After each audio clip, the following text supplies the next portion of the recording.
Hello,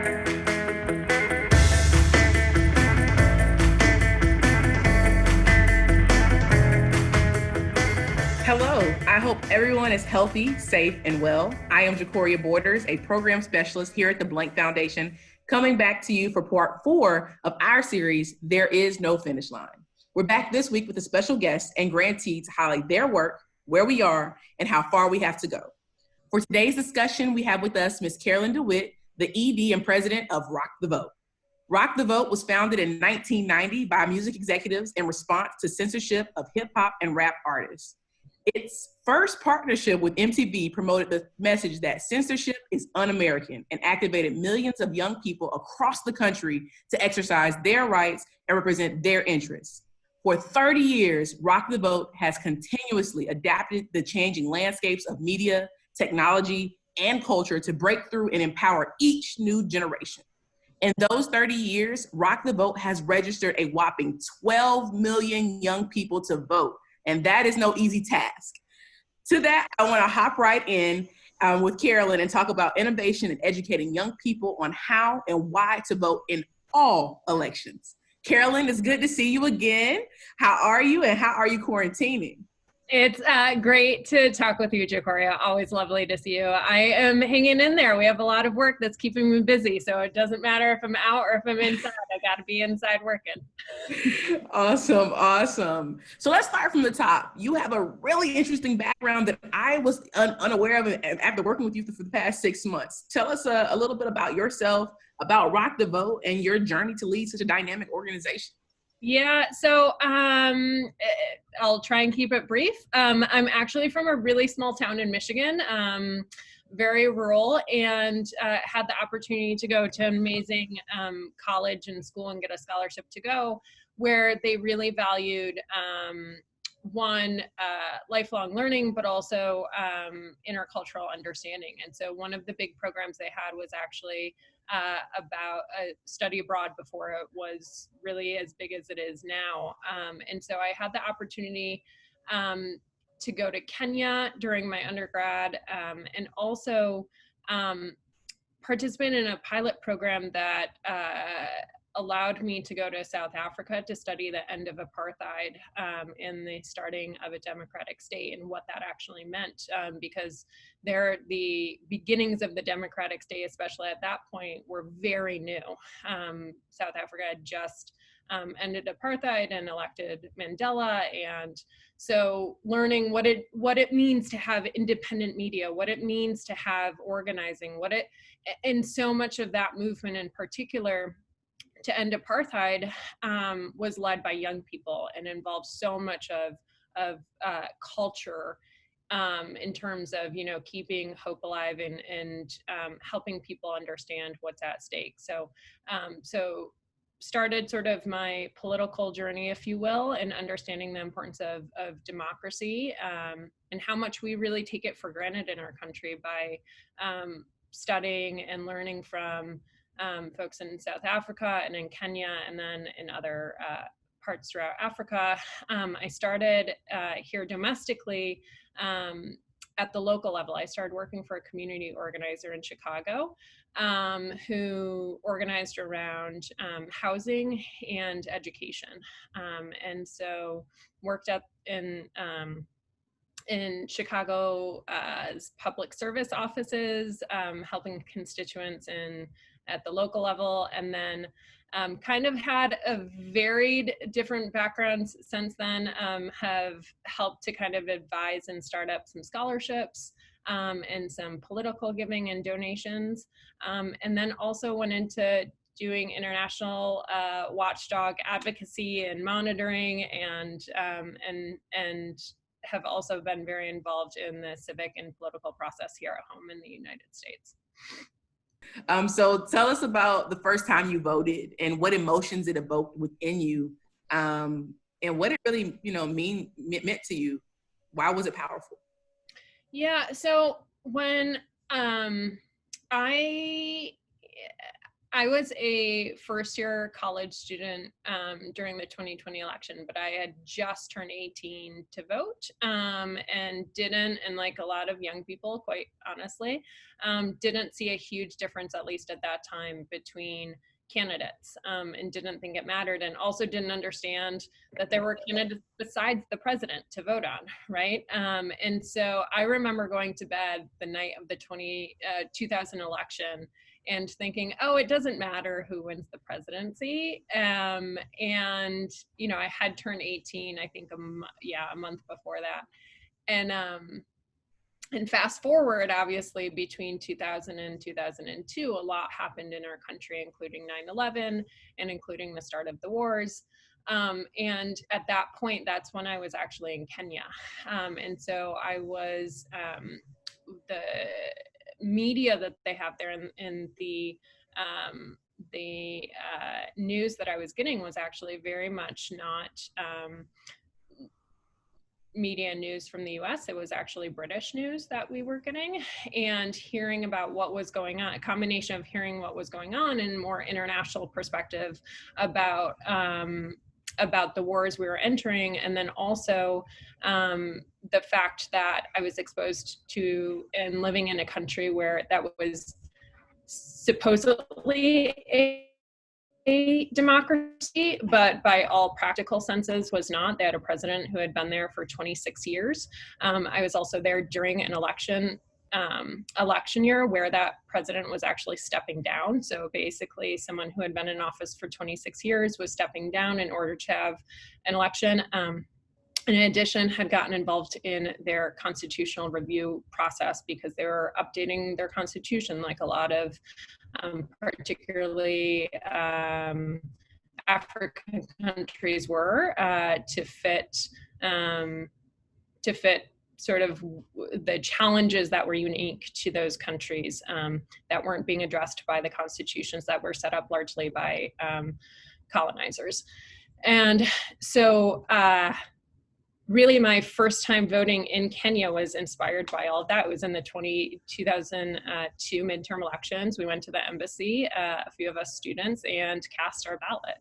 And so it was kind of an amazing thing to do, and have my first time voting be overseas, and be also in a country where the right to vote is taken so seriously, because it is not valued in a lot of countries. And in many cases, people did not have the right to vote in many of these countries. So anyway, so that was my first experience voting, and have remained what I like to call a super voter ever since. Awesome. So tell us a little bit more about Rock the Vote, and the organization you lead. And how do y'all evolve? How do y'all stay relevant in politics, voting, and culture? Because we know culture is ever changing, and we have to find new ways to engage young folks of every generation. So tell us a little bit more about your work. Yeah, so like you said, Rock the Vote was founded 30 years ago. We've had to evolve with the changing landscapes in media and in culture and in politics and activism. I mean, just the fact that the internet wasn't really around 30 years ago, right? And that's completely changed everything. So it's changed who a celebrity is. You know, it used to be our first artist that we worked with was Madonna. But, you know, and so largely speaking, you could make a PSA, you could put it on MTV or VH1 back in the day. MTV was Rock the Vote's first corporate partner, and you would reach 90% of young people, and the PSA lived for weeks, maybe even months. And now everything is completely changed. Celebrity has changed. We're not just talking A-listers, you know, who would walk the red carpet for awards nights, but we have athletes, we have activists who are trusted messengers to young people. We have even news media folks, you know, it's, and YouTubers, and like regional, you know, celebrities as well. I mean, regional, like what we call micro influencers, who may not be known to everyone across the country, have very loyal followings on social media. And so if they are speaking to folks in their hometown or in their state or in their kind of region of the country, they can make a huge difference and really be sharing information that makes a huge impact. So sort of the mission of Rock the Vote is to build the civic power of young people. That is true and stays true to what we do. We also work to reduce barriers to participation. So that includes things like modernizing the process, because it's very archaic and we need a lot of, let's say, investment to make it more modernized, because it's so far behind what it looks like in the private sector and what our day-to-day lives really look like. Which is particularly jarring for young people who have only grown up in this like digital, very fast, easy, streamlined culture. And then also we work to fight to protect young people's access to the ballot. So making sure that young people are protected from voter suppression. They are one of the main groups of voter suppression tactics, particularly as the youth generation is becoming more and more diverse. And we see a lot of these battles happening in areas where generations are changing, where there is a larger, more diverse youth generation that doesn't necessarily look like or share the same values as the older generation in that area. And so that's actually where we see a lot of the voting rights issues that impact young people in particular. So we've obviously had to evolve with the media landscape and the cultural landscape and who's hot and who's, you know, like I even find that I'm learning like, who's that? Let me Google.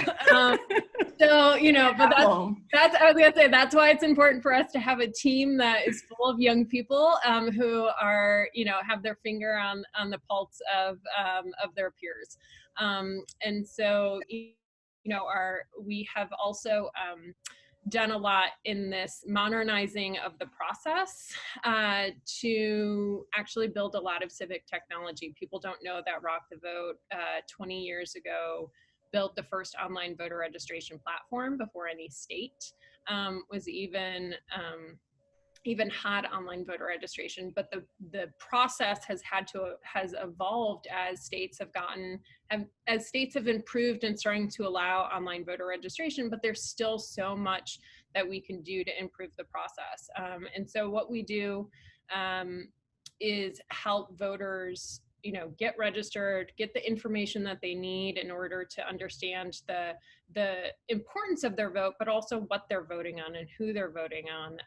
And not just like the candidates, but actually what are the positions? What are the roles and responsibilities of a lot of these positions? And I would say, quite frankly, everything we do is geared toward young people, but frankly, like all of us voters could use this. And then we, you know, make sure that they know when they're actually turning out, when the out of what we do today. So all this talk about young folks, right? Why young people when it comes to elections and voting? Every youth generation is told that they're the problem generation, that they're the lazy, apathetic ones. This is not true. Every generation of young people turns out at rates lower than older generations. And so if you look at voters under the age of 30 and voters over the age of 30, there's actually a difference of about 20 to 30 points in turnout in presidential elections. That's even more pronounced in midterms and even more so when you go to state and local elections. And so we are seeing over history of in our country of youth turning out at 20 to 30 points lower than older voters. This is not a generation problem. This is a societal problem that our country really needs to fix. And a big piece of it is, quite frankly, civic education in our schools. And we've just gotten very far away from promoting civic education. The public school system was founded to create educated citizenry. And this is not a teacher problem. This is not a principal problem. This is a society problem that we have to decide that we value and want people to participate in our democracy, and therefore we are going to prepare them so that when they are able to do so, they have the tools and information that they need. And so what happens when we have young people generation after generation not participating at the rates that they should be is that we have an unrepresentative democracy. We have a democracy in which elected leaders are chosen by an older electorate, and do not, don't reflect the values that the youth generation have for this country, and really addressing the issues that are impacting the communities where a lot of young people are from.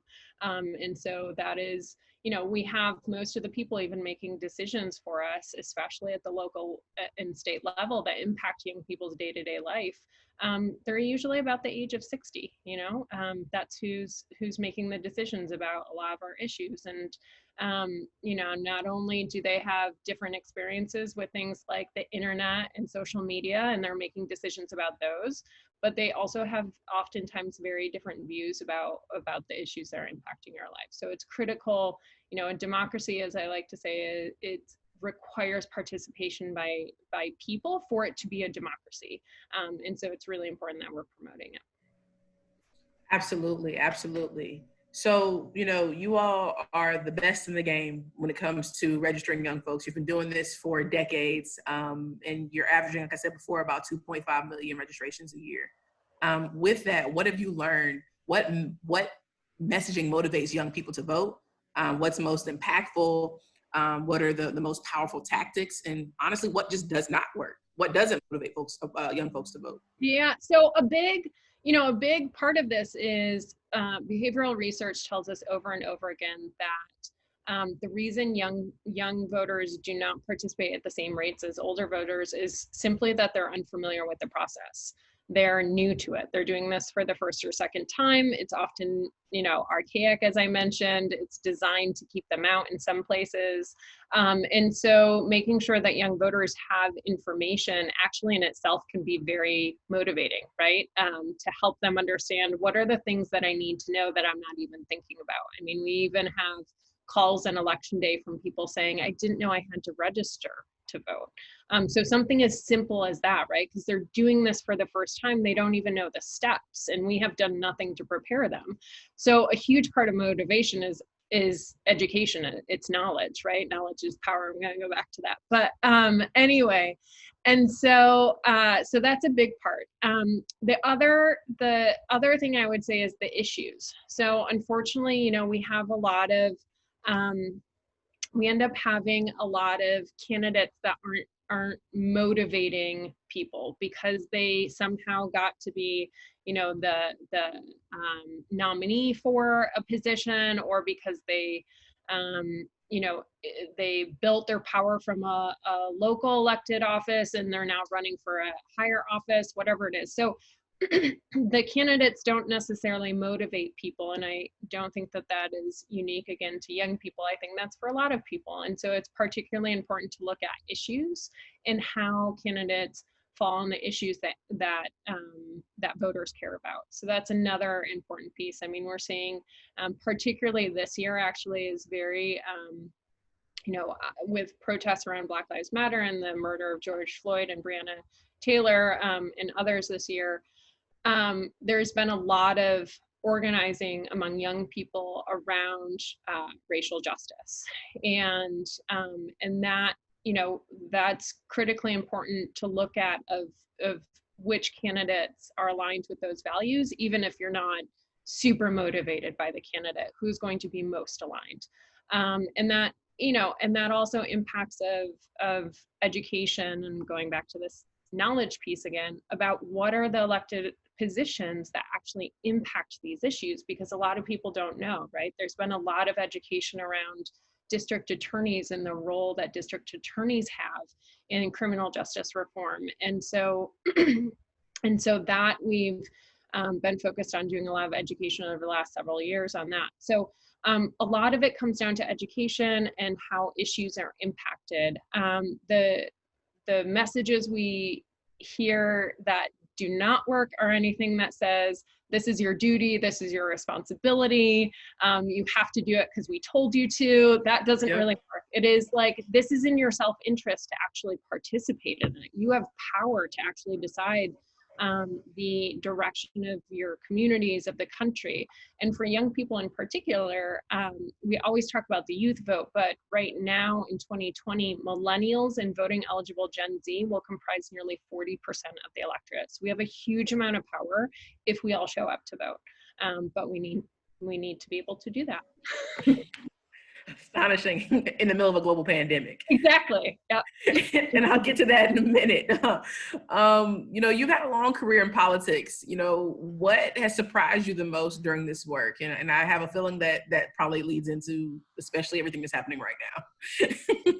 Yeah, I mean, the surprising, disappointing, I don't know what the right word is. The fact that conversations I have a lot of times with whether it's brands or whether it's individuals who are in high profile positions, feeling like we've gotten to a place in our democracy that's very dangerous, where even promoting of voting and educating around voting has become partisan.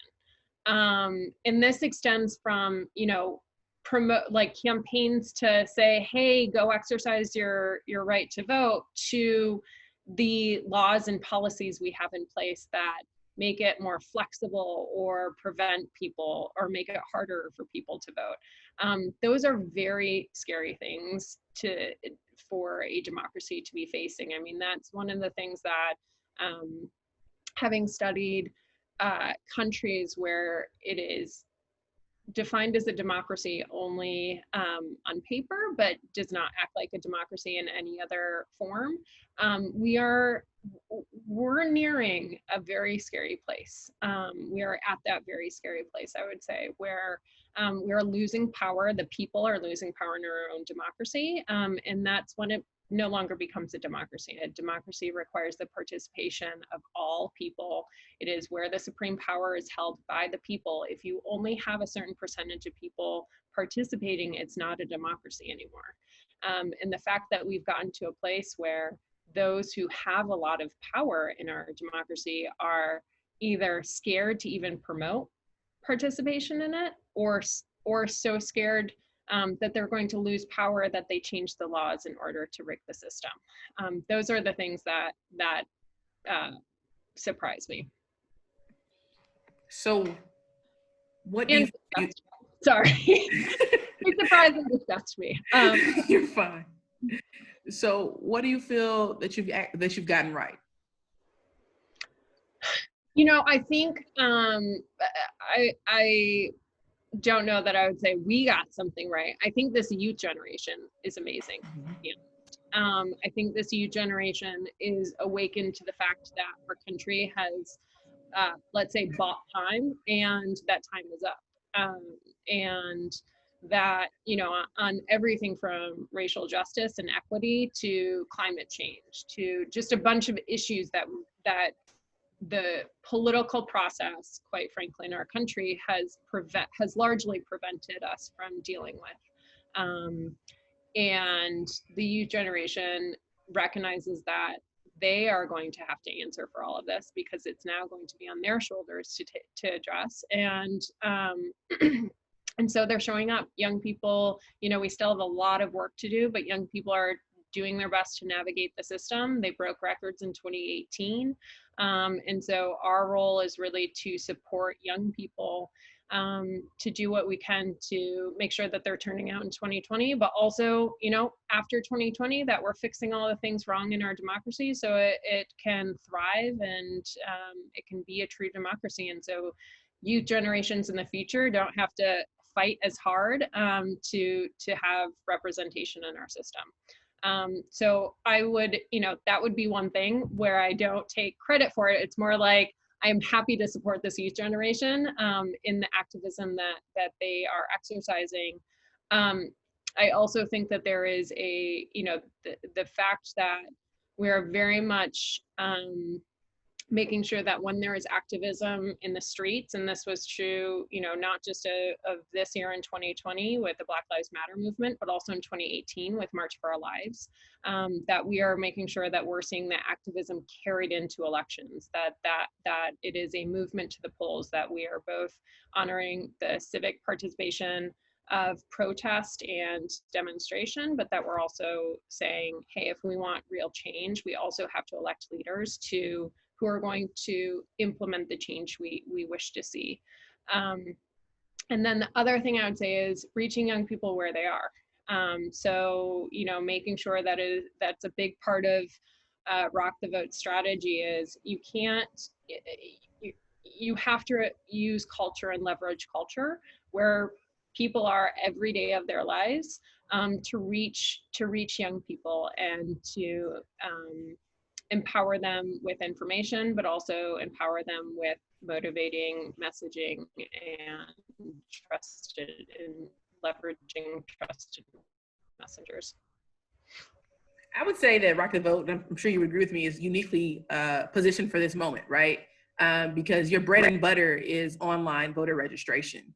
And you've been doing it for a couple decades, where a lot of organizations who do voter registration, their bread and butter is knocking on actual doors or doing more activations in person. So for a global pandemic, have you all had to pivot? Has Rock the Vote had to pivot at all or change its tactics or any of its messaging, or has pretty much everything pretty much stayed stable? You're right. Rock the Vote has largely been an online organization. We do a lot of our voter education on our website. In 2018, we had 7 million people come and visit our election center for guidance on step-by-step through the process. Our election reminder program, we run through text messages and emails. What I would say is that we have felt the responsibility of this year more than we have in the past. So that includes, we work with partners, local and state partners across the country to supplement their efforts and to support their efforts. A lot of them are not able to run programming because of COVID. And so some of them have pivoted their programs to try to run online programs. A lot of our tools that we do make available to other nonprofits and other organizations in order to do this, but there is a learning curve with it, and that's the reality. And so it is, we have a lot of responsibility in order to support those state and local groups in their transitions, but also to run our own programming at a much larger scale than we're used to, because we have to make up all of those numbers. And so I would say, both the fact that we are experts in the digital space and social media space has been incredibly important this year. We've had to pivot a few things like our relational organizing program, where we were in key states working with ambassadors on college campuses. They a lot of times now have to do everything online as well, but fortunately we have a lot of those tools and resources. The other thing is when COVID first kind of started to affect, did a lot of primaries, the fact was a lot of voters' minds were not on elections. They were on their jobs, on childcare, on health. And fast forward to early in the summer, the protests actually started to awaken people to the fact that we have an election this year, and really galvanized the attention back on the ability to create change in our country, not only with the protests, but with this election. You've done a lot of work with NFL teams this year. What has that been like? Are the Falcons your favorite? I am wearing the colors, so anyway, but yes, actually I do want to say that the Falcons have been amazing, because even in our first conversation, the fact that you all proactively registered voters and proactively registered players and employees and made sure that they had the resources that they need and understood the importance of their vote was really incredible to start the conversation off with that. So working with the NFL teams has been really amazing. I mean, there's so much energy right now around the election and around change that, having conversations with players and personnel and coaches about, the fact, and even actually legends that we've talked with about, hearing a lot of this information around the importance of their vote for the first time. So understanding the history of voting rights in our country, understanding the steps to vote, and then people want to talk. I'm impressed. Players want to talk about the Electoral College. They want to talk about campaign finance reform. They want to talk about local elections. There is a lot of interest around better understanding how our system works in order to participate in it. So I'm really hopeful that this is the start of a much longer relationship, and that teams and players and clubs can really use their platforms to also influence the communities that they're in and the fans that watch and support them. Well, like I told you many times before, you're stuck with the Blank family of businesses now. There's nothing you can do to get rid of us, even if you try. This has been a big summer for Rock the Vote for everyone. I really want to kind of touch on, since technically the last day of summer was Labor Day, now we're moving into a new season. Talk about Rock the Vote's core programs like Brands for Democracy, your democracy class, Tech for Civic Engagement, and Democracy Summer, which was epic on social. I saw it everywhere. It seems like y'all had the online version of Coachella with political flair. So tell us about your great work. Yeah, so Democracy Summer was, to touch on that real quick, that was actually something we came up with because we realized that the momentum that we usually rely upon in a major election year had been completely derailed from COVID. And so we got together and said, okay, we need to bring a bunch of civic engagement organizations together to really kind of get back in the, we'll say, start the drumbeat again toward the election. And to have a flash in the pan.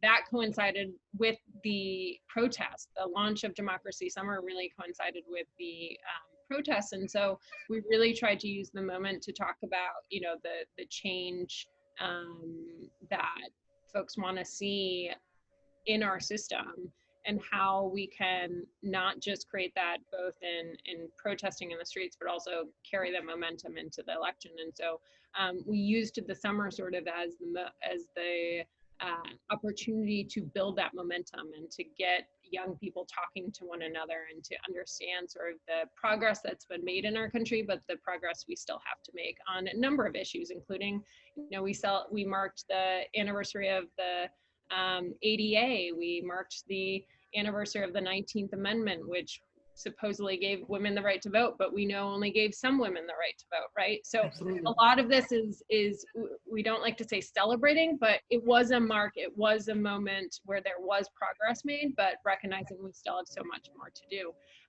Brands for Democracy was a program that we actually started a version of it in 2016. The idea that, that we have long had relationships with brands and with companies. Again, MTV was our first corporate partner, but how the world has changed and how it's become more and more important for companies to have values and to honor those values for not just their customers, but also for their employees. I mean, young people who are quickly becoming the labor force in our country want to work at places that they know share their values and are putting people first. And so okay, I see the plug for the core value. You're drinking the Kool-Aid. Yeah. And so we started Brands for Democracy as a way for companies to, help. So Rock the Vote helps guide companies in creating a culture of civic engagement for employees and for their customers. So it's been really incredible to see how many organizations and companies jump into this work and want to promote democracy. I think we're up to like 36 companies now. And then our democracy class program, we actually relaunched 2 years ago in partnership with the Southern Poverty Law Center's Teaching Tolerance.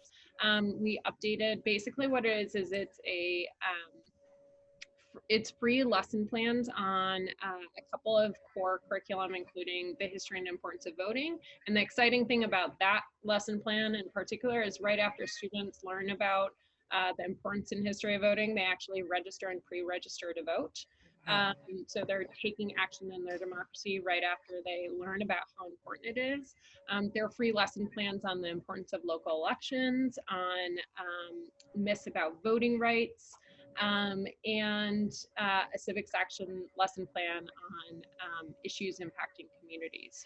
There's also for 2020 a lesson plan on the 2020 census, which the deadline is September 30th now, so make sure that you complete the census.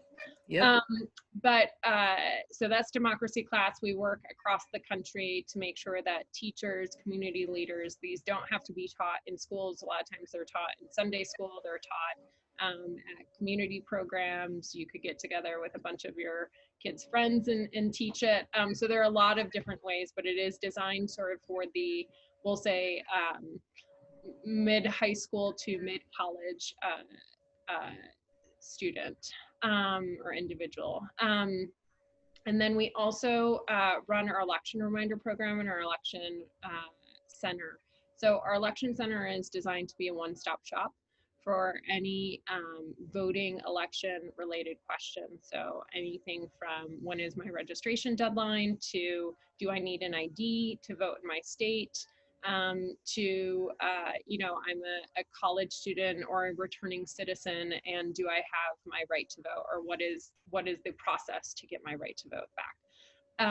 And our election reminder program, actually, anyone who uses our technology or signs up for our program, we send emails and SMS that use their specific zip code and their address to let them know about important dates and deadlines with regard to elections. So they don't have to think about, and they don't have to do the research to know when deadlines are for things like requesting their absentee ballot. We also notify people. We use that not just in 2020. So this is Rock the Vote is not just a big federal election year, focused, but we also will use that information to let you know about when you have local elections coming up. Because a lot of times people want to participate in the local elections, they just don't know when they're happening or know the deadlines around them. We run, as I mentioned, a relational organizing program. We are active in 10 states. So we're very much looking at it as a nationwide program. We just run it very heavily in 10 states. And that is focused on youth of color in particular. Young people are largely left out of outreach by campaigns and parties because young people don't have elections. They aren't in those outreach targets. And so a lot of times parties and campaigns aren't asking young people to register or to vote. And so that's where it becomes critically important that young people are talking to one another and asking them to register and to vote. So we use that relational organizing program in order to have young people reach out to their friends and family. I think those are the top programs we run right now. You do a lot. And we are so thankful for you. I think I want to end on this question. What do you think the next generation of voters will bring to the political table? So I think this generation of young voters are reimagining what our democracy looks like and how it better functions. So, this generation in particular doesn't like labels. They don't like being told something has to be a certain way. Yep. And so they are thinking creatively. I mean, that's part of what the tools of the digital space has also given them, and is this creativity to solve problems. And so, thinking through what are the policies we need to rethink in our democracy to make it better reflect a true democracy and the will and power of the people. And so, those might be new things like participatory electoral college, or it might be, getting rid of the electoral college. I don't know, but I do think that there is an awakening of our system isn't quite working for us the way that it was largely intended to. And so we need to do some creative problem solving to correct some of that. Well, Carolyn, thank you for your work. Thank you for your commitment to young people. And thank you for joining us today. We are forever grateful, and you're forever part of our family, like I continue to tell you over and over again. And we're just so profoundly proud to partner with Rock the Vote in our BFOB Votes initiative with the Atlanta Falcons, the United, our ranches, and for all of our associates and the entire Blank family of businesses. So thank you from us to you. We appreciate you. Well, thank you. Same goes to you. Always a pleasure.